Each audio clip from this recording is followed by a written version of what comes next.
주신 하나님 말씀은 마태복음 5장 11절과 12절 말씀.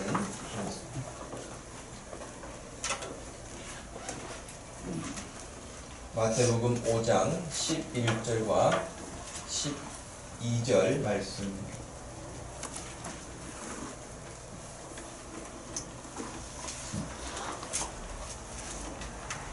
말씀 찾으셨으면 우리 한 목소리로 말씀 읽겠습니다.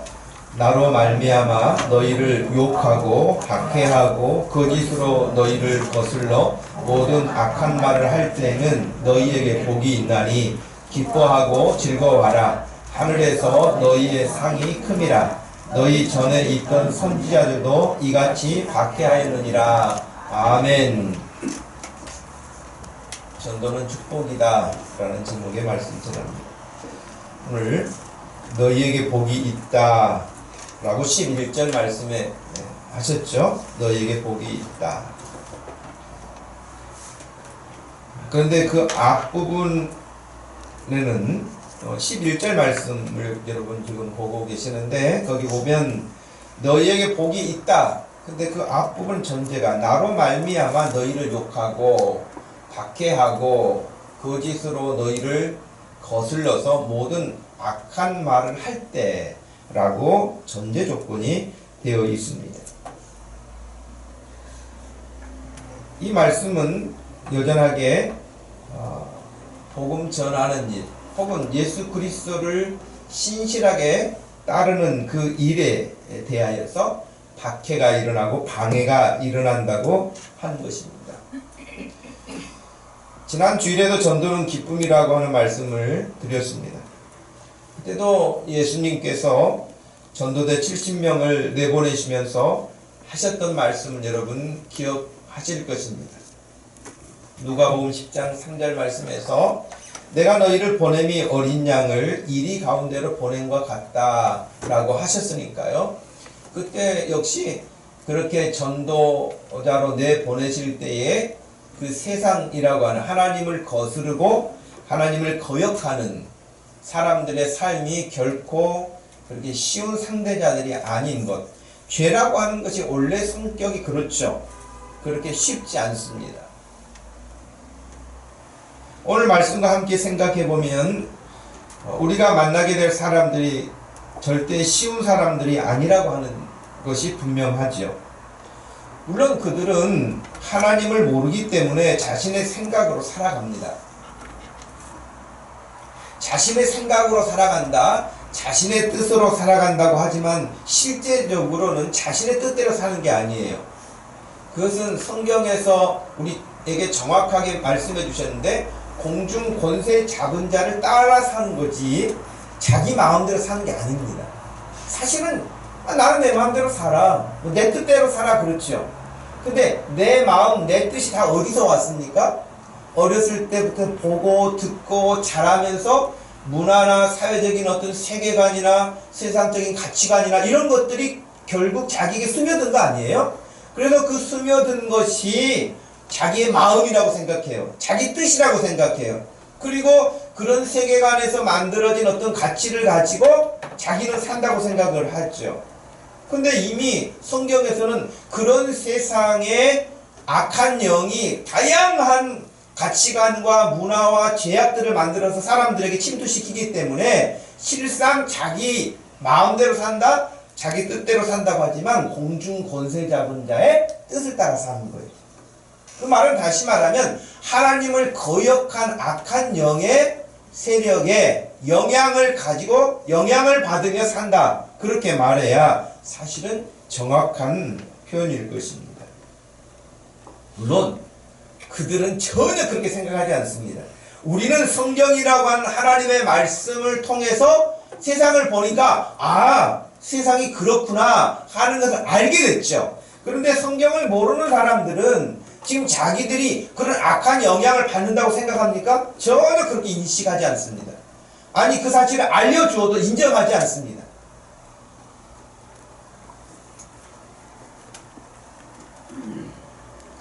차라리 자기가 누구로부터 그런 조종을 받고 산다는 사실을 알게 되면 그 사실을 이제 분별을 해서 거기 남아있든지 떠나있든지 그럴 수도 있지만 아예 그런 사실을 인지하지 못한다면, 인식이 없다고 한다면 너무 어려운 거 아니겠습니까?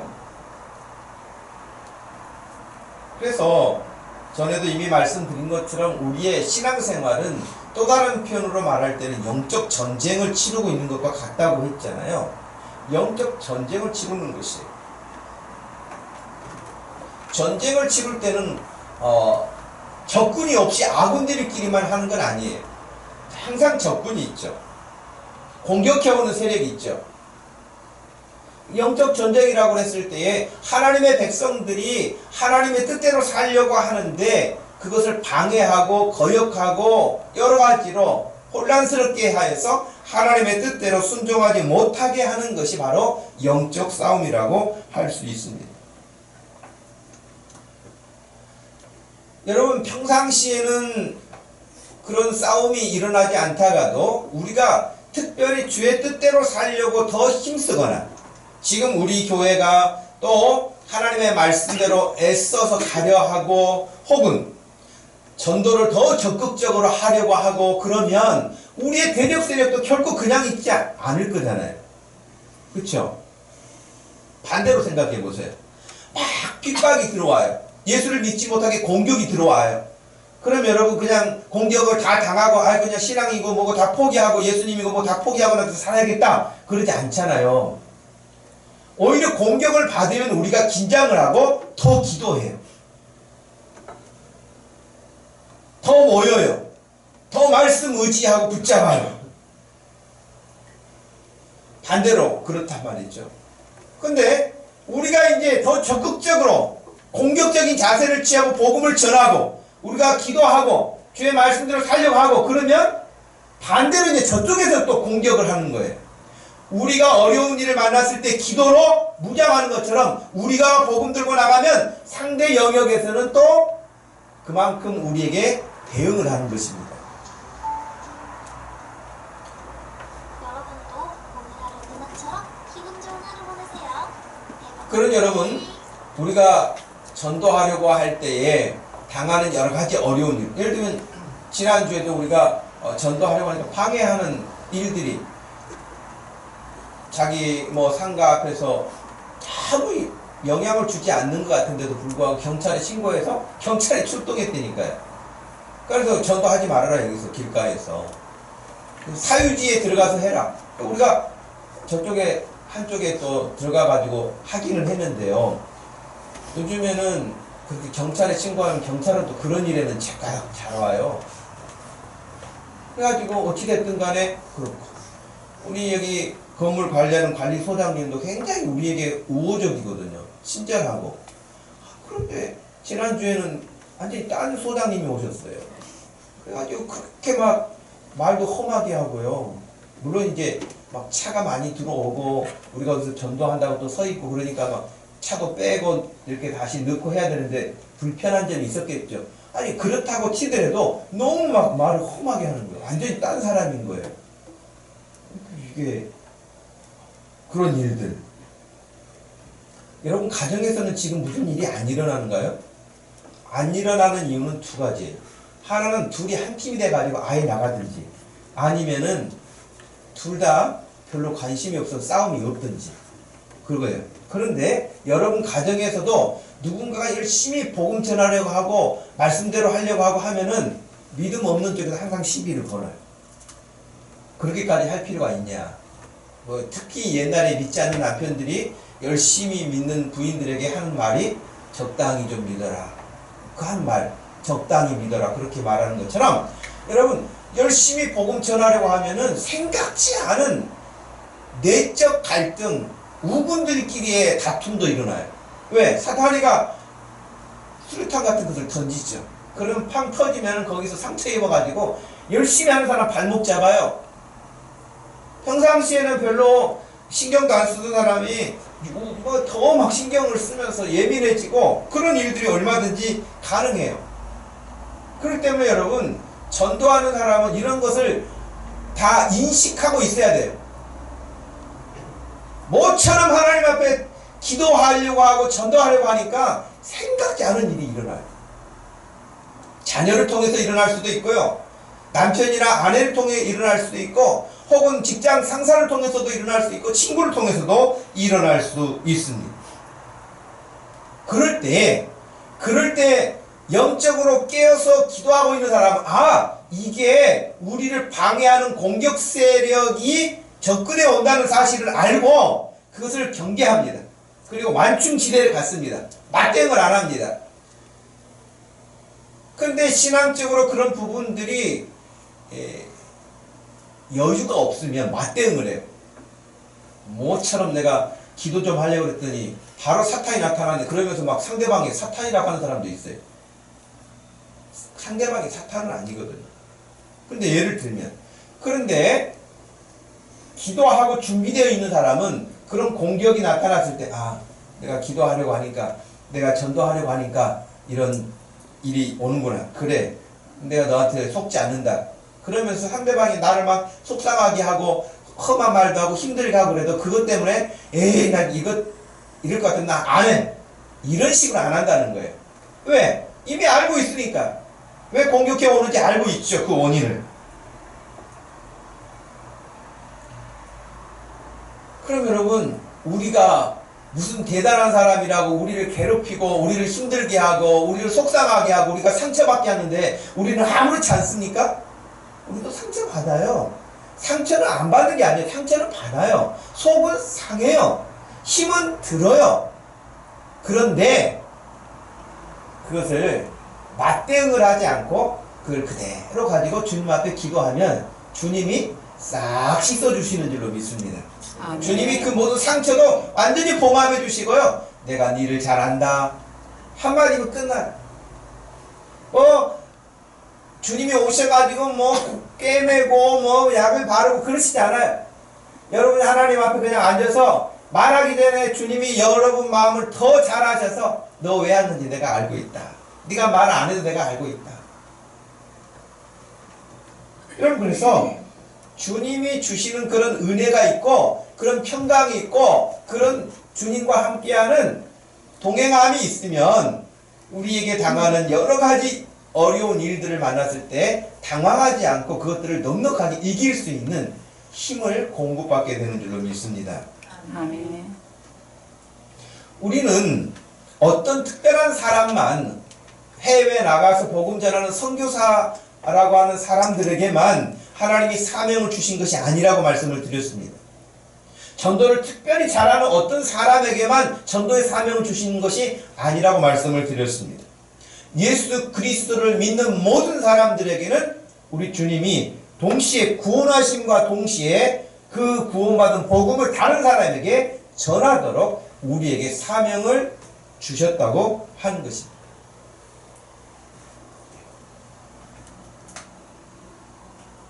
음식을 만드는 사람들도요, 음식을 자기가 열심히 만들었는데 먹는 가족들이 또 다른 사람들이 음식을 맛있게 먹고 또 아주 맛있었다고 하면 기분이 좋지 않아요? 젓가락 몇 번 이렇게 왔다 갔다 하더니 젓가락 놓고 나가가지고 라면 사 먹고 들어오고 그러면 얼마나 기분이 나쁘겠어요. 열심히 자기가 했는데 거기에 대한 반응,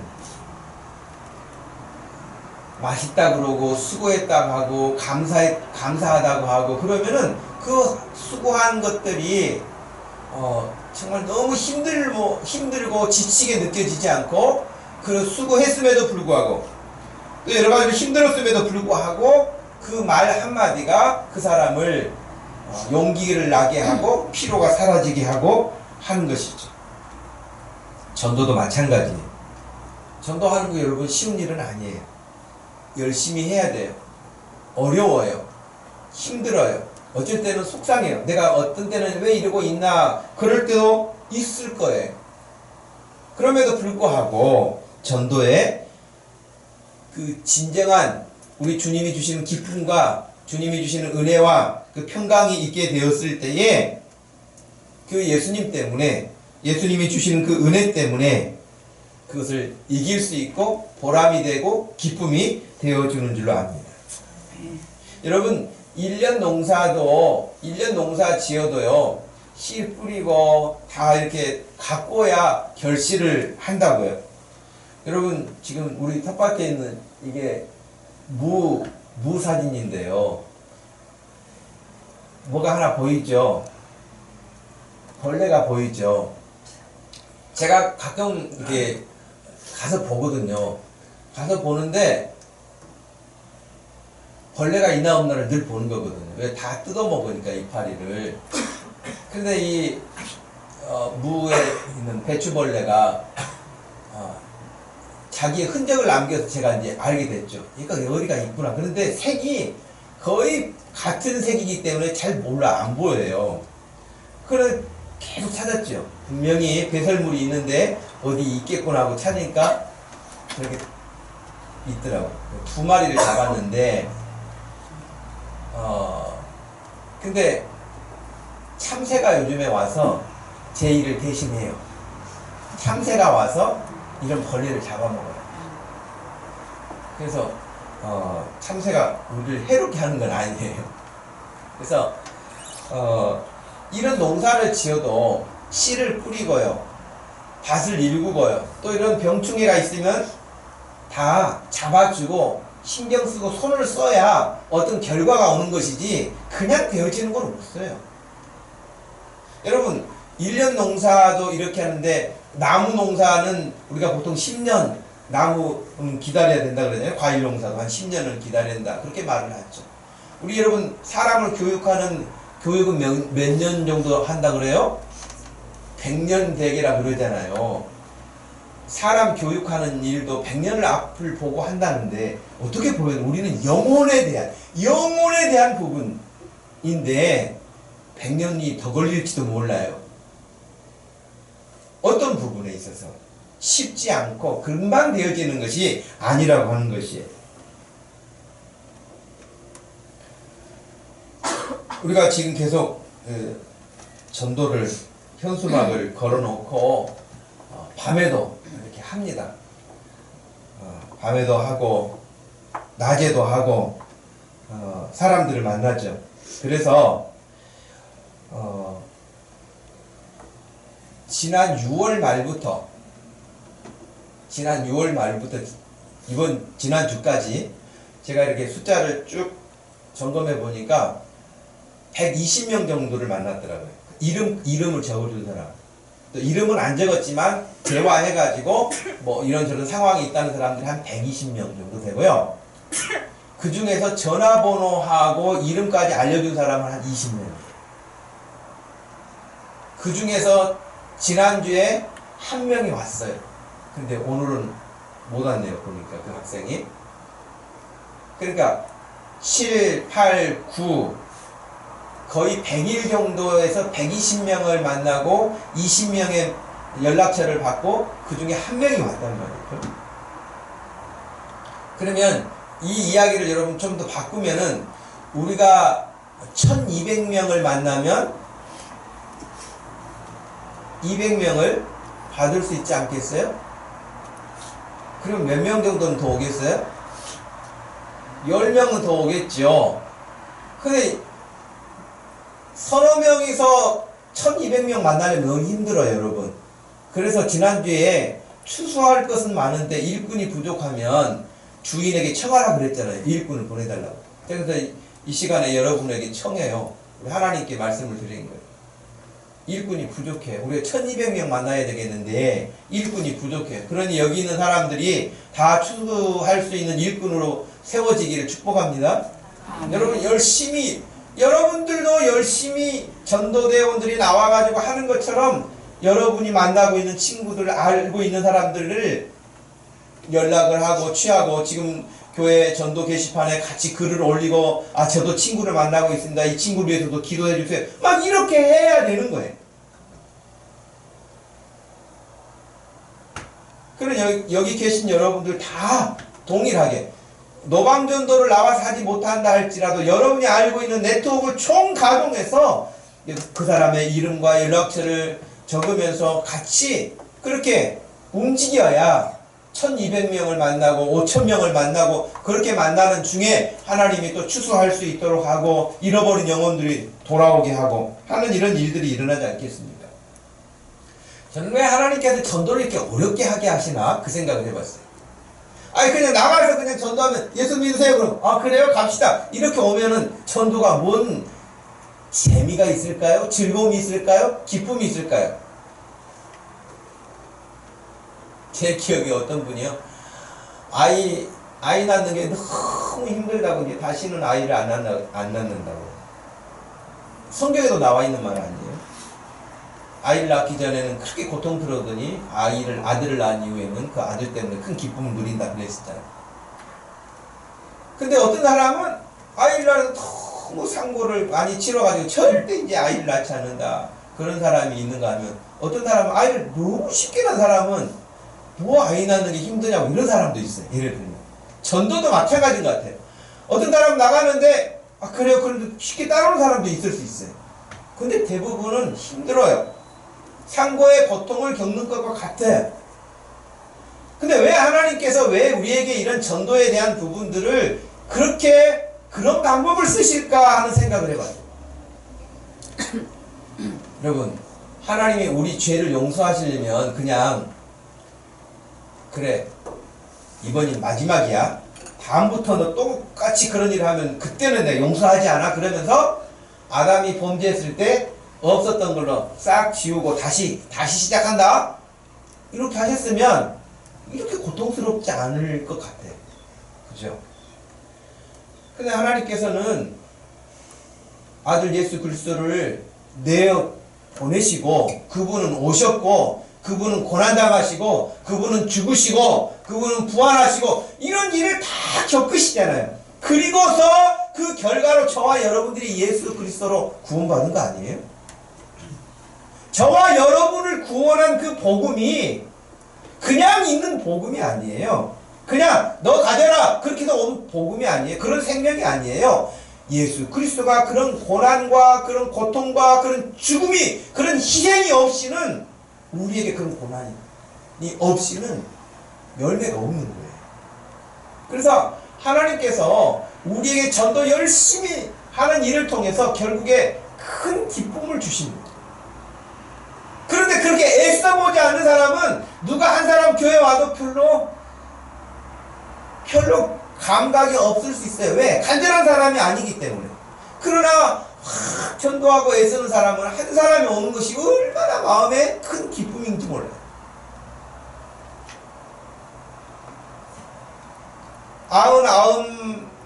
99마리의 양을 그냥 산에 두고 잃어버린 그 양을 찾고 찾았을 때 기쁘다 그랬잖아요. 그거 똑같은 거예요. 하나님 그렇게 하나님이 기뻐하신다고 그러잖아요. 그러니 전도라고 하는 이 부분을 우리에게 하나님께서 기쁨을 주시기도 하고 또 이거 우리에게 큰 복인데 축복인데 하나님께서 그런 과정을 통해서 내가 예수님 닮아가고 예수님 마음 품고 하나님의 마음을 조금 헤아리고 여러분 그런 일들이에요. 근데 그렇게 해서 우리가 얻게 되는 하나님의 나라의 귀한 복들을 내가 이 땅에서도 누리게 되고 또 하나님이 약속하신 상급을 우리가 받을 수 있게 되는 것입니다.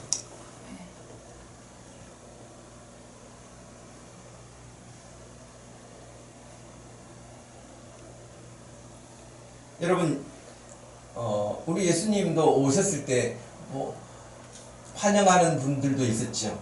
예수님을 알아보는 분들도 있었죠. 아주 몇 사람에 불과하고 예수님이 그렇게 말씀 전하시고 병자들 고치시고 능력을 행하시고 이러는데도 불구하고 얼마나 마음이 굳어 있는지 얼마나 마음이 강팍한지 받아들이질 않아요. 이번에 노벨 물리학상 받은 분이 세 분인가요? 여러분 성경만 보고 신문은 안 보죠? 네. 여러분 이번 그 노벨상을 받은 분 가운데 일본 사람이 또 한 명 또 끼어 있더라고요. 그 사람이 이 인터뷰 내용에서 그런 게 있어요. 평생 동안 자기 일에 충성을 성실하게 하면서 자기가 뭐 많이 안다고 생각을 하지 않고 항상 자기의 사고의 유연성, 굳어져 있지 않다는 거, 이 생각이. 굳어지지 않고 늘 수용하고 배우고 배움을 또 익힌 것을 이렇게 또 다시 실행하고 이런 과정을 통해서 오늘 자기가 있게 된다. 그런 표현을 했어요. 그래서 그때 제 마음에 딱 제 눈에 들어온 인터뷰 기사 가운데 하나는 이 사고의 유연성이라고 하는 거예요. 생각이 좀 열려 있어야 될 부분이 있어요. 근데 예수님 당시에 대부분의 사람들이 마음이 꽉 닫혀 있고 자기들 생각하는 것 거기 하고 예수님하고 뭐가 맞아야 반응하지 자기 생각하고 예수님이 하신 말씀하고 안 맞으면 예수님을 거부하는 거예요. 이거 아주 어리석은 일인데요. 우리 예수님도 고난당하셨어요. 우리 예수님도 모함당하셨어요. 예수님도 배신당하셨어요. 예수님을 심지어 죽임을 당하셨어요. 예수님이 그러시면서 오늘 말씀에서 어떻게 2절에 12절에서 그러셨습니까? 기뻐하고 즐거워하라. 하늘에서 너희의 상이 큼이라. 너희 전에 있던 선지자들도 이같이 박해하였느니라. 그러셨어요. 이전에 있었던 구약의 모든 선지자들도 예수님이 말씀하시기를 다 박해받았다. 너희가 내 이름으로 핍박을 받는 거 기뻐해라. 너에게 복이 크다. 상이 크다. 그렇게 말씀을 하신 거거든요. 오늘 본문을 보면 그래서 두 가지가 겹쳐 나오는데요. 첫째는 나로 인하여 예수님으로 인하여 예수님 때문에 전도하는 것 때문에 말씀대로 사는 것 때문에 너희를 욕하고 박해하고 거짓으로 너희를 거슬러 악한 말을 한 일이 나타날 것이다 하는 것이 첫 번째였고, 두 번째는 12절 말씀처럼 너희 전에 있던 선지자들도 이런 박해를 받았다. 그렇다면 오늘 우리에게 역시 이런 일이 있을까요, 없을까요? 결론은 너무 당연하죠. 전에도 있었고 지금도 있고 예수님이 말씀하시기를 우리 이 시대 21세기를 사는 저와 여러분들도 하나님의 말씀대로 살려고 하고 복음 전하려고 할 때에 당연히 박해가 있다는, 어려움이 있다는 거예요. 그럼 우리가 성경을 우리가 원하는 방식으로 내가 원하는 말씀만 딱딱 이렇게 꺼내서 쓰는 것이 성경적이지 않아요. 성경 전체에서 말하는 것을 늘 배우는 것인데요. 그래서 우리가 성경 몇 구절 계속 한번 읽어보려고 합니다. 로마서 8장 17절을 한번 여러분 읽어볼까요? 시작. 하나님은 영원한 상속자라고 하나님의 상속자요 그리스도와 함께한 상속자니 우리가 그와 함께 영광을 받기 위하여 고난과 함께 받아야 할 것입니다. 아멘. 우리가 그와 함께 예수님과 함께 영광을 받기 위하여 고난도 함께 받아야 할 것이니라 분명히 말씀하셨어요. 빌립보서 1장 29절 읽습니다. 그리스도를 위하여 너희에게 은혜를 주신 것은 다만 그를 위할 뿐 아니라 또한 그를 위하여 고난도 받게 하려 하심이라. 아멘. 그를 위하여 고난도 받게 하려 하심이라고 우리에게 은혜를 주신 이유를 말씀하셨어요. 그리스도를 위하여 너희에게 은혜를 주신 것은 다만 그를 믿는 것뿐만 아니라 그를 위하여 예수님을 위하여 고난도 받게 하려 하심이라. 디모데후서 1장 8절 말씀. 그러므로 너는 내가 우리 주를 증언함과 또는 주를 위하여 갇힌 자 된 나를 부끄러워하지 말고 오직 하나님의 능력을 따라 복음과 함께 고난을 받으라. 아멘. 여러분 지금 이게 다 지금 사도 바울이 쓴 편지에서 나오는 표현들이잖아요. 로마 교회 성도들에게도 빌립보 교회에게도 디모데에게도 계속해서 이 고난의 문제를 언급했습니다. 디모데후서 1장 12절 말씀도 있습니다. 이로 말미암아 내가 또 이 고난을 받되 부끄러워하지 아니함은 내가 믿는 자를 내가 알고 또한 그가 의탁한 것을 그날까지 그가 능히 지키실 줄을 확신함이라. 아멘. 내가 이 고난을 받되 부끄럽지 않다는 것.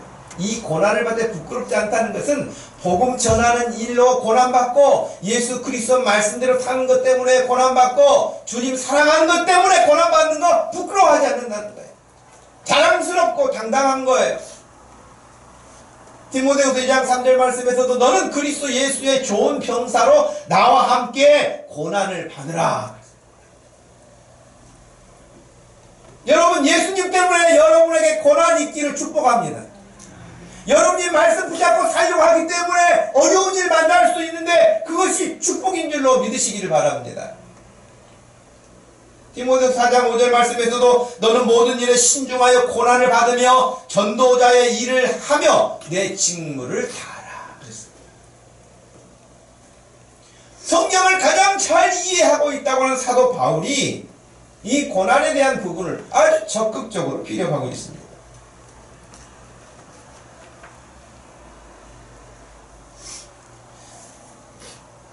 그런데 동시에 이런 약속도 하셨습니다. 이런 일을 만나거든 기뻐하라 즐거워하라. 하늘에서 곧 천국에서 너희의 상이 크다. 우리 예수님 말씀해 주시지 않았습니까? 이 말씀을 가장 잘 이해한 사람 가운데 한 사람이 사도 베드로입니다. 베드로는 베드로 전서 후서 편지 안에 그렇게 길지 않잖아요. 베드로 전후서가 그 짧은 편지들 안에서 15번이나 고난을 언급하고 있어요. 여러분, 베드로 전후서 길지 않으니까 꼭 읽어보세요.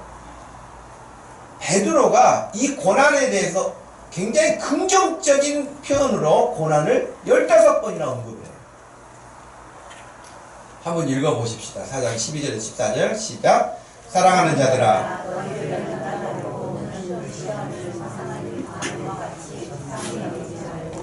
오히려 너희가 그리스도의 고난에 참여하는 것으로 즐거워하라. 이는 그의 영광을 나타내실 때에 너희도 즐거워하고 기뻐하게 하려 함이라. 너희가 그리스도의 이름으로 치욕을 당하면 복 있는 자로다. 영광의 영, 곧 하나님의 영이 너희 위에 계심이라. 아멘. 여러분, 지금 내가 그리스도의 이름으로 치욕을 당한다면, 그리스도의 이름으로 치욕을 당한다면 근데 복이라는 거예요. 영광의 영, 곧 하나님의 영이신 성령께서 너희 위에 계시기 때문이라고 그렇게 말씀하셨어요. 여러분, 이런 사도 베드로가 아주 적극적으로 그리스도의 고난에 대해서 우리에게 소개하면서 13절에 너희가 그리스도의 고난에 참여하는 것으로 즐거워하라고 말하잖아요. 누가 고난을 좋아합니까? 아무도 고난을 좋아하지 않습니다. 싫어합니다. 그럼에도 불구하고 성경에서는 믿음의 하나님의 사람들이 적극적으로 고난에 대해서 이야기를 하기를 그 고난 즐거움으로 감당하라. 기쁨으로 감당하라. 너희에게 오히려 복이다. 이렇게 가르치고 있는 것입니다. 이 부분에서 바울 역시 빠지지 않는 사람이잖아요. 로마서 8장 18절은 유명한 말씀인데 읽어봅시다. 생각하건대 현재 고난은 장차 우리에게 나타날 영광과 비교할 수 없도다. 옛날 개혁성경에는 그 앞에 좋게 비교할 수 없도다 그랬어요. 현재 고난은 앞으로 우리에게 나타날 영광하고 이건 비교조차가 할 수가 없는 정도다. 여러분, 복음을 위해서 예수 그리스도를 위해서 전도하면서 당할 수 있는 부끄러움, 수치스러움, 혹은 자존심, 창피함 이런 것들은 여러분 오히려 여러분의 상급이 하늘에 쌓여지는 줄로 믿으시기를 바랍니다. 주님이 보고 계시고 주님이 알고 계시고 주님이 기뻐하시는 일 아니겠습니까? 그래서 사도행전 5장에 보면 초대교회 성도들은, 사도들은, 믿음의 사람들은 41절과 42절 보십시오. 사도들은 그 이름을 위하여 능력받는 일에 합당한 자로 여겼다는 거예요. 당연하다는 거예요. 내가 예수 믿고 사는데 이런 고난받는 거, 능력받는 거 우리가 무례하게 행한다거나 사람들에게 피해를 끼친다거나 그러면서 이런 일을 한다면은 그건 말도 안 되는 상식 이하의 이야기겠죠. 그러나 정상적으로 믿음의 사람들이 복음대로 살려 하고 말씀을 따라 순종하려 하고 예수 그리스도의 복음을 전하려고 하는데 그 일로 인해서 오는 능력이라고 한다면 그것은 우리에게 합당한 일로 나는 이런 고난 당하는 건 마땅한 거야 라고 이야기를 하면서 기뻐했다는 거예요. 기뻐했다.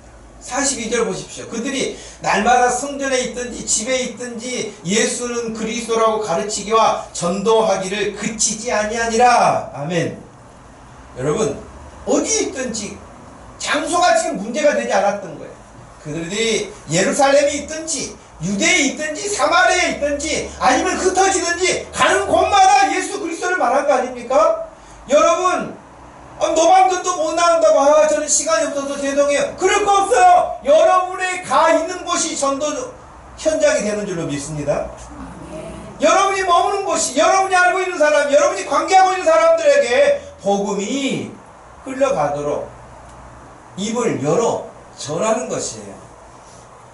그것이 42절 성전에 있든지 집에 있든지 날마다 예수는 그리스도라고 가르치기와 전도하기를 그치지 아니했다고 하는 초대교회 성도들의 모습이죠. 제가 왜 이 고난을 전도는 축복이라고 그랬는데 고난을 언급하느냐? 왜? 당연히 고난이 있다는 사실을 우리가 인식해야 되고 잘 알아야 돼요. 그래야 나 이렇게 예수 잘 믿었는데 나 이렇게 기도했는데 나 이렇게 뜻대로 살려고 하는데 아니 주님이 기뻐하시는 전도하는데 왜 안 돼? 왜 힘들어? 왜 이런 어려운 일이 있어? 이런 거 여러분 다 사탄이가 여러분들을 그치게 하려고 하는 여러분의 발걸음을 멈추게 하려고 하는 여러분을 생각해주는 척하면서 던진 미끼입니다. 여러분 말씀대로 살려고 하는데 여러분 어려운 일이 오십니까? 여러분들 믿음대로 살려고 하는데 기도하는데 어려운 일이 오십니까? 41절처럼 능력받는 일에 합당한 자를 여기시기를 바랍니다. 이런 거 예수님은 십자가도 지셨는데 죄 없는 그분은 십자가도 지셨는데 나 같은 사람은 이런 거 능력받는 거 이런 정도야. 이 고난 받는 거 스트레스 받는 거 이런 정도야. 내가 능히 받을 수 있다. 마땅하다. 그리고 주님 앞에 와서 기도하는 거예요. 그게 우리의 삶의 방식. 이 사실을 확신하는 사람들, 이 사실을 믿는 사람들, 이 사실을 아는 사람들 그렇게 살아요.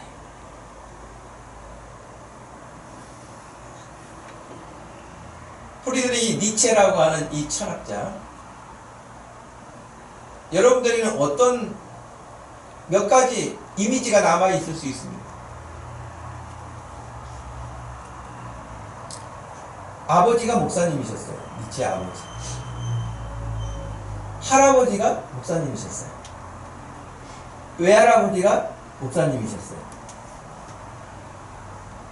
이 프리드리히 니체의 양가의 가문에 목사가 20명이었어요. 물론 니체 모태신앙이었습니다.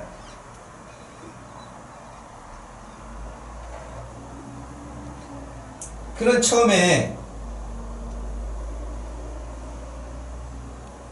성직자의 길을 걷기 위해서 독일의 본 대학 신학과에 입학을 했어요.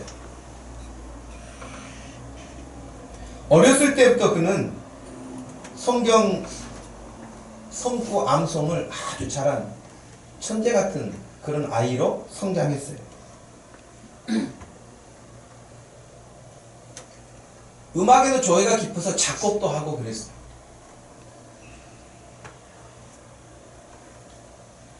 그랬던 그가 다니던 본 대학에 신학 공부를 멈추게 됩니다.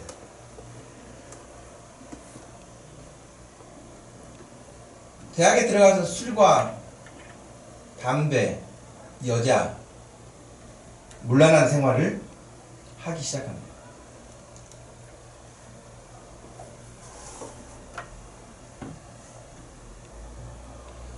그가 우연히 어느 날 헌 책방에 가서 책을 하나 이렇게 만나게 되는데 철학자 쇼펜하우의 책을 하나 구하게 됩니다. 그리고 일주일 내내 그 책에 빠져서 살게 됩니다. 아무것도 하지 않고 그 책만 읽었습니다.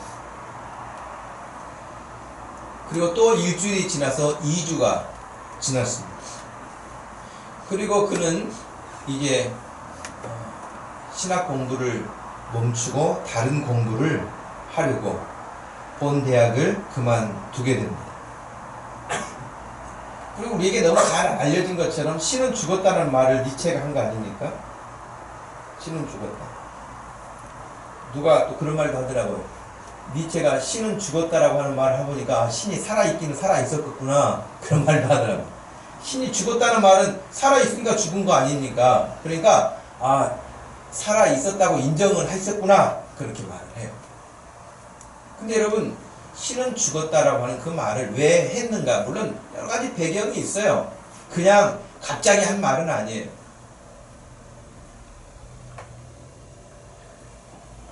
니체가 왜 그런 이야기를 하게 됐느냐면, 그런 사회에서 일어나는 불합리성, 지금 우리가 말했던 예수 잘 믿고 복음대로 믿음대로 살려고 하고 복음 전하며 살려고 하고, 그런데 왜 그런 애매하고 억울하고 그런 고난을 당하느냐 하는 문제에 해결이 안 된 거예요. 하나님이 살아계시다면 왜 이런 일이 일어나느냐, 해결이 안 된 거예요. 그리고 그 당시의 사회, 그리고 교회가 세속화되어 가면서 타락하는 것들을 지켜보면서 하나님이 진짜 살아계신다면 이런 일은 있을 수 없어, 그러면서 하나님에 대해서 선언하는 거예요. 신은 죽었구나. 하나님이 계신다면 이런 일이 있을 수 없어. 그래서 신이 죽은 거예요, 그의 말에 의하면. 그리고 그가 짜라스는 이렇게 말했다 해서 누구를 기대합니까? 초능력자를 기대해요. 초능력자, 초인을 기대하는 거예요. 그래서 이 지금 불합리하고 부조리하고 부패한 이런 사람들을 한 칸에 그냥 다 날릴 수 있는 그런 초인이 나타나기를 바라요. 그 절대적인 초인, 그것을 니체는 권력으로 봤어요. 그런 권력, 막강한 권력, 절대 권력자가 나타나가지고 평정해버렸으면 좋겠어요. 근데 하나님은 계신다고 하는데 아무것도 일어나지 않는 거예요. 어찌됐든 불행한 것이죠. 니체가 성경에서 말씀하시는 하나님, 성경에서 말하는 고난, 성경에서 말하는 축복, 하나님이 역사하시는 하나님의 선하신 역사, 하나님의 뜻, 이런 것들을 좀 더 바르게 이해했더라면 이런 결과에 빠지지 않았을 것입니다. 여러분, 아모르 파티라고 하는 말을 니체가 한 거 아닙니까? 자기는 고통 속에 살면서 고통이 원한지, 나중에 이렇게 돼요. 고통이 와라, 나는 내 인생을 즐기며 살겠다. 그래서 아모르 파티라고 하는 것이 나온 건데, 여러분, 니체가 마지막에 어떻게 죽었는지 혹시 아십니까? 정신병자로 죽었어요. 비극이 있죠. 이어령 교수가 이 니체에 대해서 언급한 부분을 제가 읽어봤는데 이렇게 이야기를 합니다. 그 유명한 토리노의 말, 여러분 영화로도 나와 있는 건데 토리노의 말이라는 게 있어요. 니체가 이탈리아 토리노에서 지낼 때 이야기인데요. 어느 날 기숙사에서 나와 편지를 붙이려고 토리노의 광장을 지나가는 순간이었다고 말합니다. 그때 어떤 마부가 힘에 겨워 마차를 끌지 못하고 서 있는 말을 사정없이 채찍으로 내리치는 광경을 지켜보게 됩니다. 니체는 그 노쇠한 말이 채찍으로 맞고 있는 모습을 보면서 말에게 달려가 그 말의 목을 껴안고 채찍을 막아서며 때리지 말라고 울며 소리칩니다. 그 광장의 모든 사람들이 지켜보고 있었습니다. 그 자리에서 니체는 쓰러져 병원으로 실려갔고 그 뒤 그는 미친 상태로 영영 다시 정상적인 생활로 돌아오지 못했다. 그의 마지막 장면을 그렇게 언급하고 있습니다.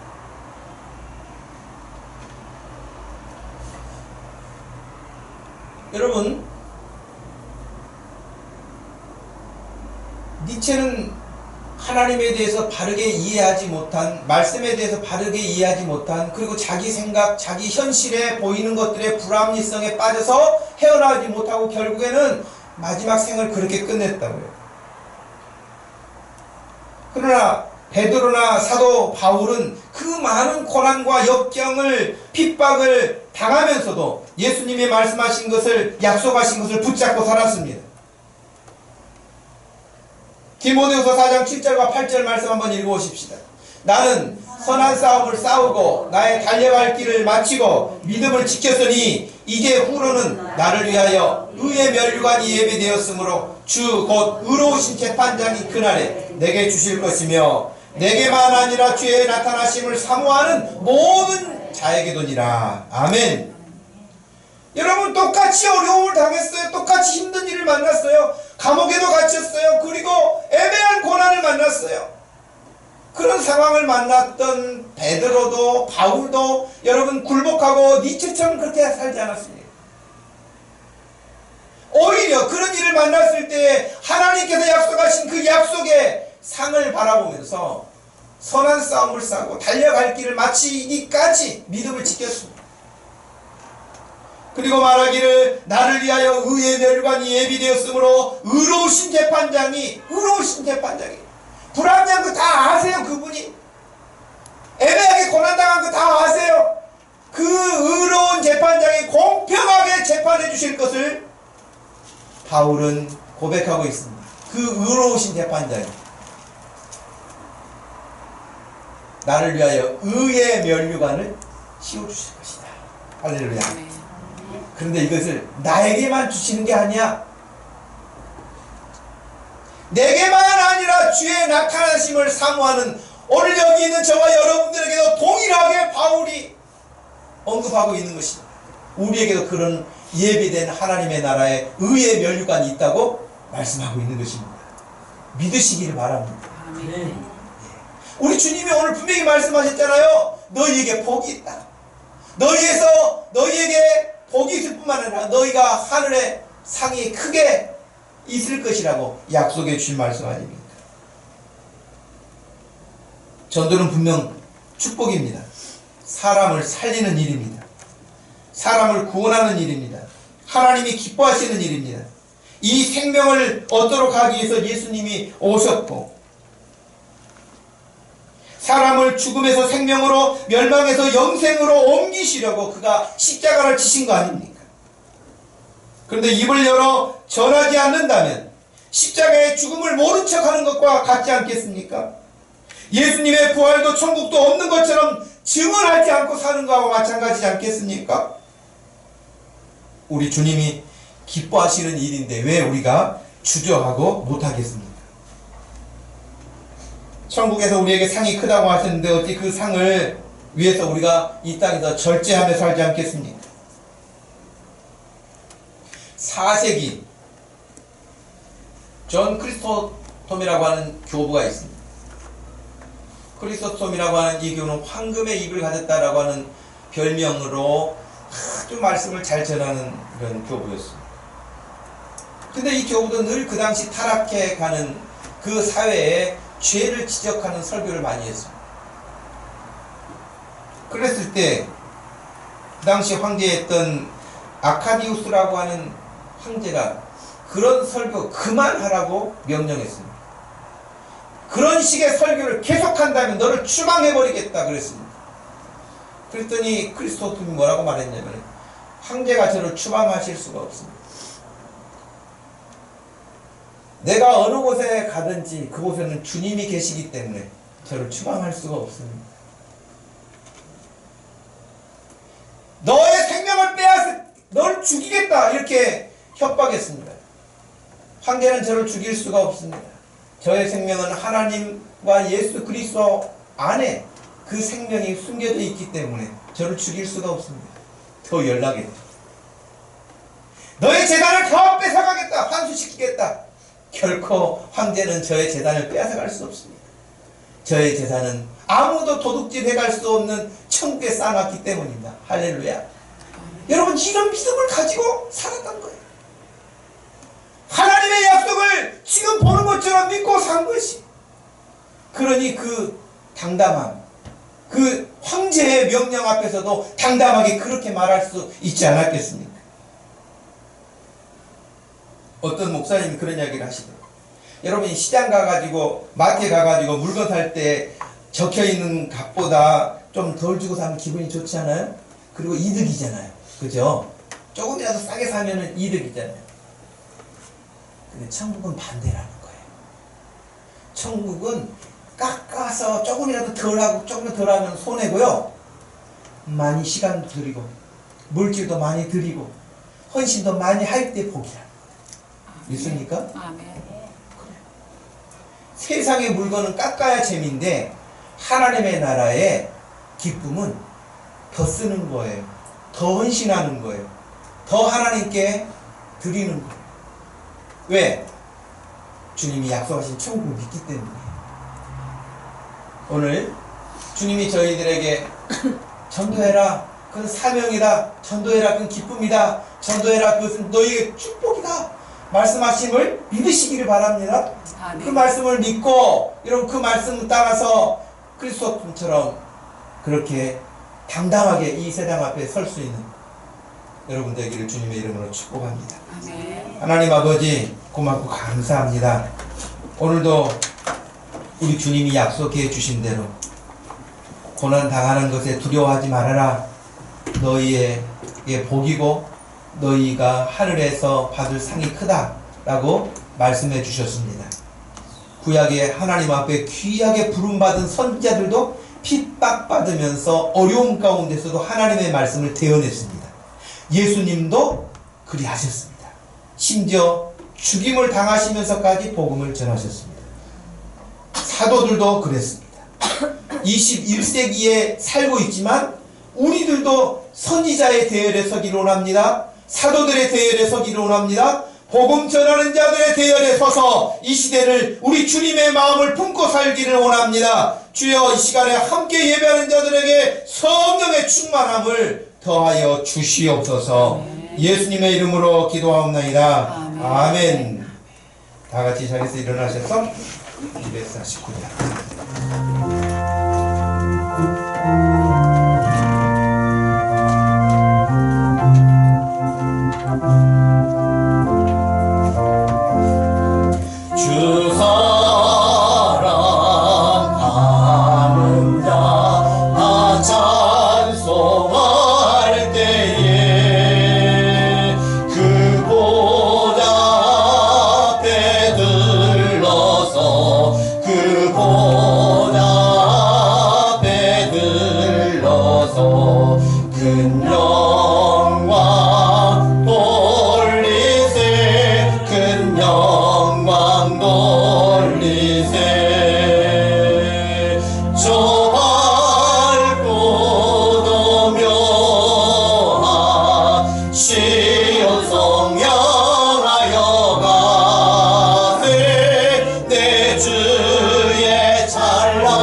찬란한 성의 찬송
주 앞에 저 임마누엘 주 앞에 저 임마누엘 주 앞에 나 영광 누리리 나 영광 누리리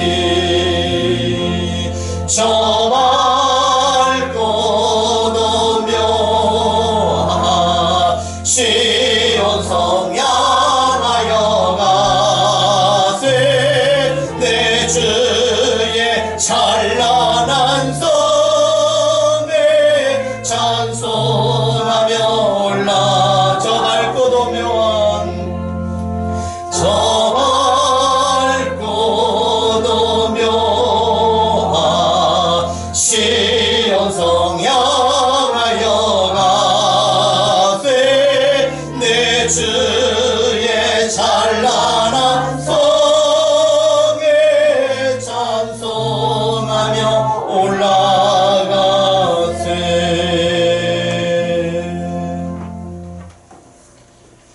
지금은 교회 머리가 되시는 우리 주 예수 그리스도의 구속하신 은혜와 우리 하나님 아버지의 변함없으신 그 신실하신 사랑과 성령 하나님의 위로하심과 우리 가운데 함께 하시어 위로하심과 또 소망 주심과 복음 전하며 하늘의 상급을 바라보며 기뻐하는 사랑하는 모든 성도들 머리 위에 지금부터 영원토록 함께 계실지어다. 아멘.